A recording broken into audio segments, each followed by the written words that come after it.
नाज़िन ठटे में अस्पताल में दाख़िल न करण सबब औरत गायनी वार्ड के ॿाहिरां फुटपाथ ते ॿार खे जनम ॾिनो आहे।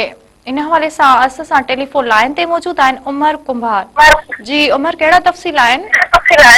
जी तव्हांखे ॿुधाए थो वञा त सिविल अस्पताल ठट्टो में गायनी शोबे में 20 महीना आयल गोराड़ी औरत सां डॉक्टरनि स्टाफ जी नारवा रवैये जी इंता हिकु गोराड़ी औरत के गायनी वार्ड में दाख़िल करण का इनकार करे ॿाहिरि कढियो वियो।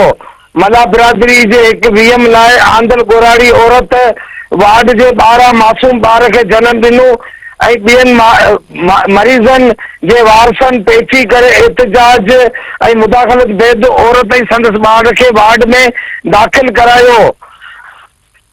ऐं हिते जेको सियासी समाजी माण्हू पहुतल हुआ जिन ॿुधायो त अस्पताल जे गायनी वार्ड में जेके डॉक्टर अमलो कमु कनि थियूं उन्हनि जी पंहिंजी प्राइवेट हॉस्पिटलूं आहिनि जेके उहे मरीज़नि खे परेशान करे पंहिंजे ख़ानगी अस्पतालुनि ॾांहुं मोकिले करे ॻरी रक़म एवज़ उन्हनि जा ऑपरेशन कया वञनि था।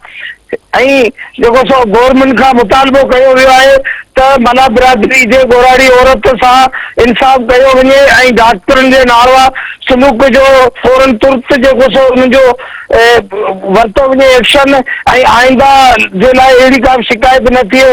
उते पहुतल सियासी समाजी माण्हुनि गवर्नमेंट खां अहिड़ा मुतालबा कया। जी उमर, महिरबानी जी।